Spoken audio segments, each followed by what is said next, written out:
Glass has been around for about 4,000 years, but it was the Romans that started to blow glass about 2,000 years ago, and it was considered then as a sort of industrial revolution, really.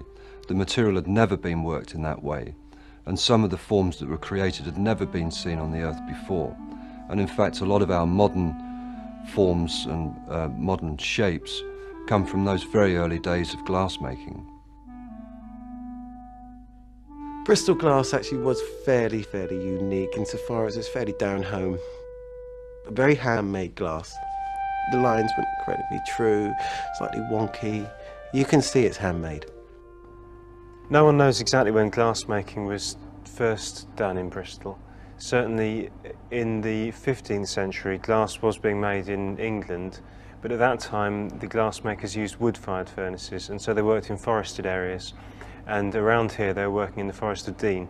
Now, in 1611 a law was passed making it illegal to burn wood in glass furnaces. It was passed because of the enormous amount of deforestation that was going on. So at that point glassmakers all moved to their nearest coal fields, and the Forest of Dean glassmakers came down the river to Bristol where there were large coal fields. Bristol had a lot to offer glassmakers, really. The docks provided a convenient way of transporting raw materials and finished product. The Bristol merchants had continuous trade with America. There were also other raw materials. Sand was dug locally for bottles, and kelp was brought in from Ireland and burnt to provide potassium salts, which are used in glass making. Red lead was available for lead crystal glass. Cobalt and other metals were brought in through the docks for making coloured glass. There were all kinds of different glass made in Bristol. The cheaper types of glass were window glass, called crown glass at the time, and bottle glass. They could both be made with fairly low-grade glass. Then there was what was then called flint glass, which is lead crystal glass, largely clear flint glass, which is made for tableware. And then finally the coloured and decorated glass, which became more famous than all the other kinds, really, particularly the blue glass. It used to be thought that all blue glass was made in Bristol, but no, we now know it was made all over the country and indeed abroad as well. So we use the term rather loosely just to describe the colour.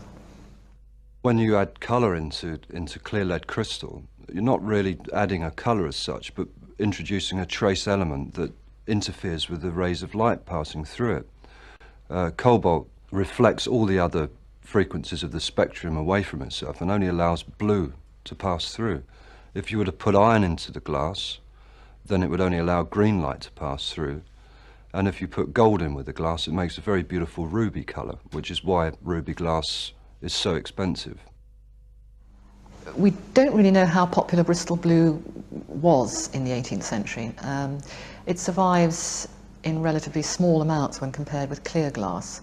It was obviously for the very wealthy end of the market only, and most of the examples that survive have gilding on them, which would have made them even more expensive.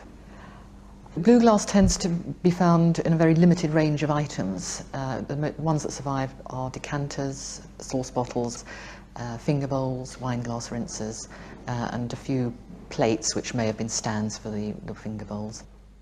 Bristol glassmaking was really based on the export trade. In, say, the 1720s, 1730s, there would commonly be 3 or 4 ships leaving the port a week, each carrying perhaps 5,000 bottles, a couple of hundred wine glasses, 20 chests of window glass, huge amounts.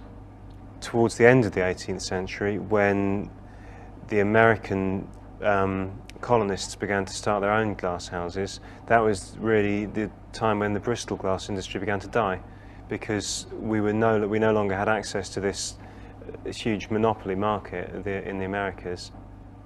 The Napoleonic Wars really spelt the beginning of the end for Bristol glassmaking. Shipping was greatly disrupted, and the taxation that was imposed to fund the war effort bore down quite hard on glassmakers and lots of other manufacturers as well. Once Bristol began to decline as an industrial region, it also began to decline as a port, because it doesn't have that many advantages as a natural port. Avonmouth is much better.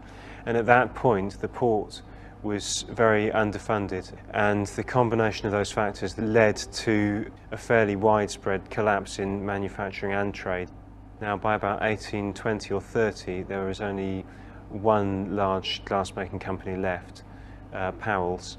They actually carried on through the 19th century until about 1921, but for the last 70 years of their life, they were making manufactured clear glass, window glass, and perhaps manufactured wine glasses and so on as well. It was 1988. We were looking for some people who actually blew glass. We wanted to make contact with people who actually made glass, with an idea to do Bristol blue glass in a hot glass studio in Bristol. So we had an art exhibition called Hot Glass 88, and we invited all people from the southwest who made glass, which was about 3 people at the time, to have an exhibition of their work. Peter was the most successful glassmaker. He made the most sympathetic stuff towards our goals. The Bristol thing really took off in quite a big way after I met James Adlington. I exhibited in his gallery in Perry Road quite early on, I think about 1988, and we discussed the possibility of making blue glass at that time.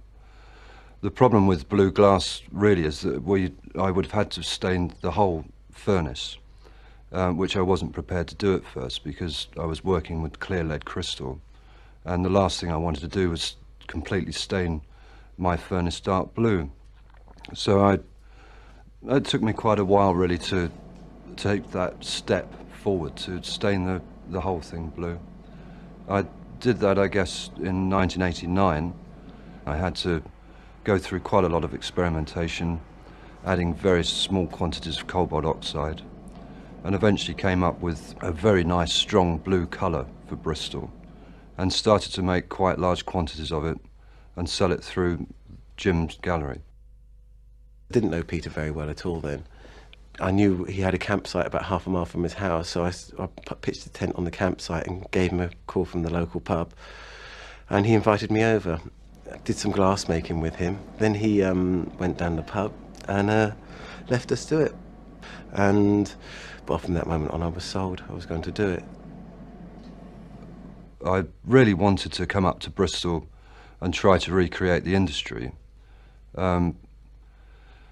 And eventually James managed to secure an old pottery for me in Colston Yard, which was perfect. It had all the old pottery equipment, and of course it was possible to come up here and start to make blue glass in Bristol, which was the first time in about 150 years that the glass had been made here. The molten glass is held in a furnace, which is just like a bath of glass, and we can gather it onto a hollow tube called a blow-in iron, and then take it back to the glassmaker's chair. Using a wooden block, which is hollow, we can shape the glass into the required shape. It's a nice even round shape. We call it a parasol, which is almost like a folded up umbrella. This is a good shape so we can blow the glass evenly. The glassmaker's tools, which we call jacks, are then used to cut in the neck, and the bubble is started to be inflated with the use of pressure held down by the thumb. We use this because the first blow is like a balloon. It's more difficult to do it. From then on in, you can just mouth blow the piece. It's a sort of repetitive thing that you blow the glass and you cut in the neck, and blow the glass, cut in the neck. You can't blow the bubble out to the complete size all in one go, because basically the glass becomes unhandleable. So it's a repeated process. The jacks actually, they're like an extension of your fingers really, but they don't get burnt quite so much. Once you judge by eye that you've reached the size required for the particular piece you're making, you test it out with a set of calipers that are set to the required size. You can reheat the piece all the way throughout the making process by taking it to what's called a glory hole. This is a very, very hot chamber, which then keeps the glass at a workable temperature. Meanwhile, your assistant will be gathering a piece of glass from the furnace on a solid iron called a bit iron, and he can then bring you the stem, which is then cut off using the aid of parrot nose shears.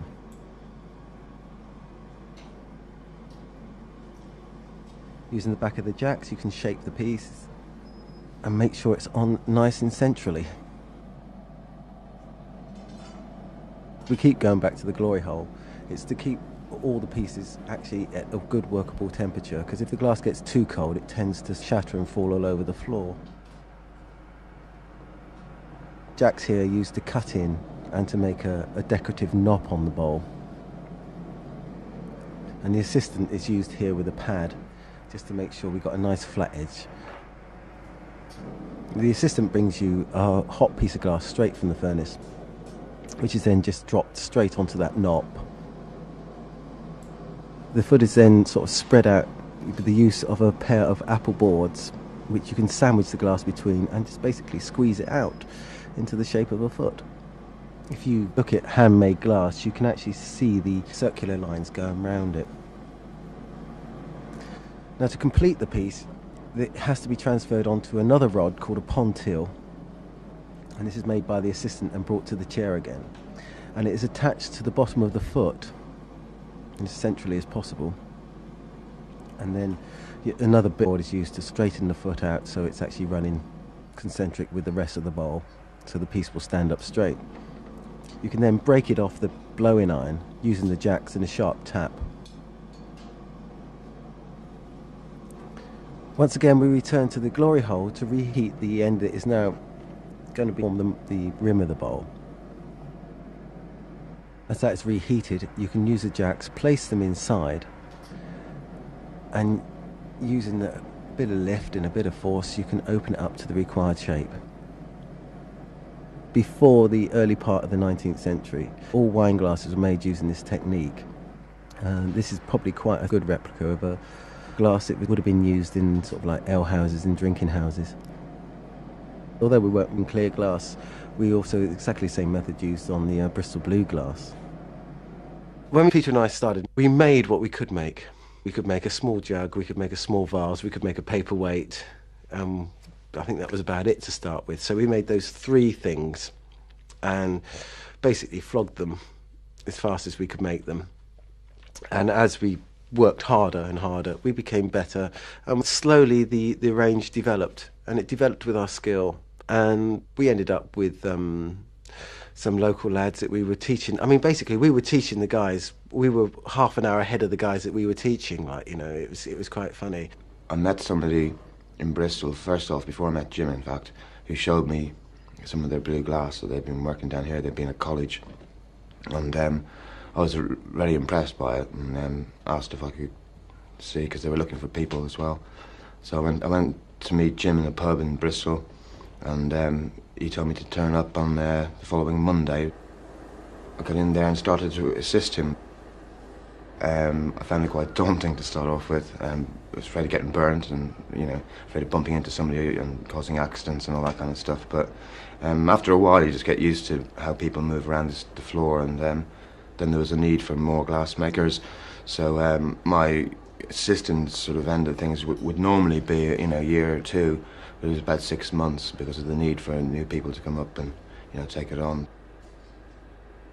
It was what was famous. I mean, it's what Bristol sort of like, the little bit of history that carried on through the people that they remembered. So we made the Bristol Blue here because there was a ready market for it. But in the late 80s, we realised that we wanted to relaunch Bristol Cream in a far more contemporary style. We did a lot of research, and one of the elements of the research was the blue bottle. And it came out far and away the most popular colour glass to put Bristol Cream in. We were particularly pleased about this because clearly Bristol Blue and Bristol Cream and Bristol have got connections. And when Harvey's were first founded in 1796, was just at the time that Bristol Blue glass was coming into the area, and it was associated with fine dining and distinction and things like that. The blue glass came out on top in all aspects of the research. So consequently we took the plunge and launched Bristol Cream and Bristol Blue, which was a very brave decision because historically all wines and spirits have been in either clear glass, green glass, brown glass or black glass. So blue was something entirely new, but it's been extremely successful and we're very pleased with the results. Well, when Peter and I set up the company, we both immediately started arguing about what we're going to do because we both had totally different ideas. I had an idea of a company that was making contemporary tableware, whereas Peter was an art glass maker and still is an art glass maker, and he wasn't really interested in tableware, so I had to go and sort of learn it myself. Well, my own work is Tiffany iridescent work, which Bristol blue is a great carriage for all of these because the background colour's there already. You actually can melt small quantities of coloured glass and apply them to the outside of the parison, which is the blob of glass that you start with. And you can decorate the piece, hook it and trail it, move the glass around on the surface. It's like working with hot toffee or sugar, and of course very fluid. But once the piece has been decorated, it can then be blown into form. And of course all of the decoration expands with the piece, which is the great thing to watch. And in fact, it's only the glass blower's eye that sees that. Everybody else misses it, but it's always good fun. I can sit down and make, 50, 60 wine glasses the same in a day. But I do like going into a studio and just having a totally clear sheet and saying, right, today we're going to make something that's going to be different. You can do all these different movements to sort of change the shape of the glass. You can do all sorts of things. And you know what goal, you've got a goal. When you're actually making something, you've got a goal. So you've got almost like a dance. You've got a routine to go through to get to that, thing. So, and if you vary off it, it doesn't go right, it goes wrong. So you're working within strict parameters, but you've got an ultimate freedom as well. And it's there, it's instant. And when it's done, it's finished, which is great. A lot of the work that we do has been designed on the floor. It's been designed as we do it. We had a system going for a while where we had a day every 2 weeks. Everybody had a break from production work and they just do their own designs and stuff. And that worked quite well, really. You could spend a lot more time over pieces and relax a lot more about it. Everybody's got to do a certain amount of work for the company, but I think for true glass making, you need to take time over it a bit more and consider it a bit more. Obviously, it's all in blue, but you get a great education in the outside line of form. That's where it really does have strength, and learning the blue completely because you can't see through. Because in the glass world, a lot of it can go the other way, where the form isn't very good, but the colour technique is great. And it's harder to sell a piece like that. I think if you can catch someone's eye with a shape, you've got more of a chance of selling it. You can see shapes through shapes. You're making one thing, but halfway through it, there's another shape there that you could possibly do other things with, and make another completely different vessel. Completely different piece. I think applying handles and things I quite like that. It's quite fun, and it's sort of right on the edge. It's like you make the piece and then you're putting a handle on it. It's like, I like the edginess of it. I like where it goes to that line where it's make or break. I think that's probably my favourite part. It's exciting.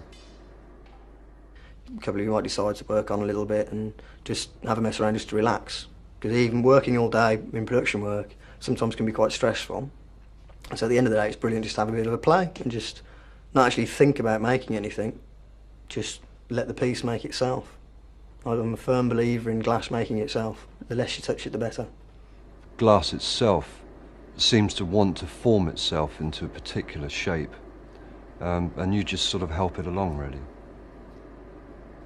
The tools haven't changed for 2,000 years. The blowing irons are exactly the same. In fact, if you looked into a Roman workshop, the glass would be worked in exactly the same way as we work it, apart from the fact that we have gas and they had wood-fired furnaces. We didn't copy the original Bristol blue forms because basically the glass is so close, we could make it so close. It was fairly rough and ready when they first made it. If we did it rough and ready now, basically you get people passing the stuff off as antiques. So we decided to keep away from the original Bristol blue, and we've gone to sort of classical forms, things like that. You get inspirations from all the historical glass. Roman glass is really excellent. It's gorgeous stuff. The Islamic glass from the sort of medieval periods, then there's a Venetian glass from the Renaissance glass, which is what I'm working on at the moment. Totally different style of glass making to the English glass. You can't sort of say, oh God, I'm a great designer, I've invented something new. You haven't, because it's been done, millions of times before over the last 2,000 years.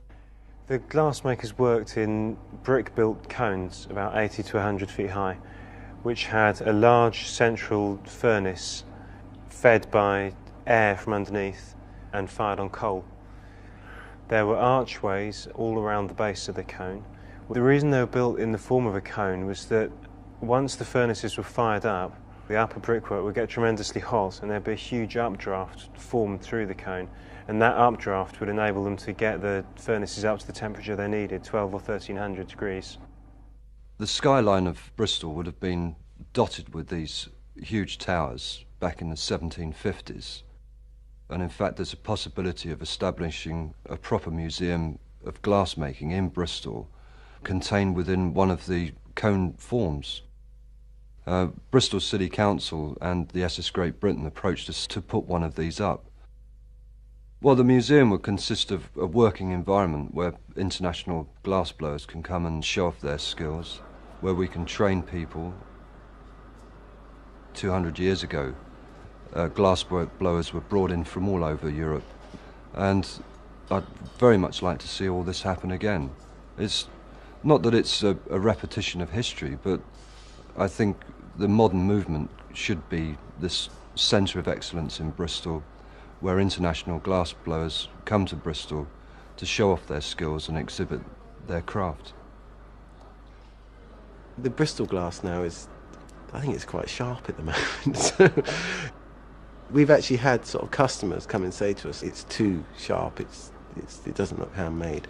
But I just think that's just something that is good. We've got very good makers working for us now. Started off in Plymouth College of Art, where I studied ceramics for about 4 years.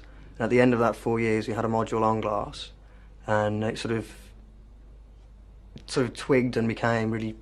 It was very important to me that I had to carry on working in that material. It's a very fluid material, and instead of it being sort of, oh, okay, I'll do this, it's more of a passion, and you want to do it and you need to continue it. Something about it being fluid. I mean, I love the water, I love sailing, windsurfing, anything like that, and with the liquid material, it seemed to gel, really. In my 5th year now, and in the glassmaking world, 5 years is about, on the floor, is probably a fairly good apprenticeship, really, to get yourself into gear, to have the skills, and well, then you start becoming a real glassmaker, really, and yeah, so about 5 years I've been doing it now, and still masses to learn. I'll never do it in my lifetime, but I think the immediacy of it all, the immediacy and the having to sort of have the skills there and then on the moment to finish anything, really, and making beautiful things. And just the whole scope of what you could do with it, having a skill in your hands, you'd be able to take it anywhere. It's the glass is the important bit, and having the chance to earn money while you're working in it is brilliant. You can combine both things. A lot of people go through life going to work just purely for the money, and if you can go to work for the enjoyment as well, it's much better. It's the next thing that I'm going to do. It's got to be my favourite things to do. I mean, as long as I can actually get into the studio and make stuff, I don't care what it is. Glass is there in front of my eyes within 20 or 30 minutes, and I can express myself as an artist quite quickly and go on to the next piece. So although they appear to me as brief sketches, I'm always looking for the one piece that really turns me on, and of course I'll keep that for myself. In the future, I think we should sort of do a slightly crossover between the Venetian style and the English style to create something that's quite individual and quite new. I think Bristol Blue's become popular in recent years for a number of reasons. A, it's a novelty again, and people want something different, and it does look very good on the table. B, there's been a revival of interest in antiques generally, I think largely fueled by all the television programmes we've had in recent decades. But C, I think Bristol's woken up to the fact that it had something that made the name of Bristol renowned throughout the world.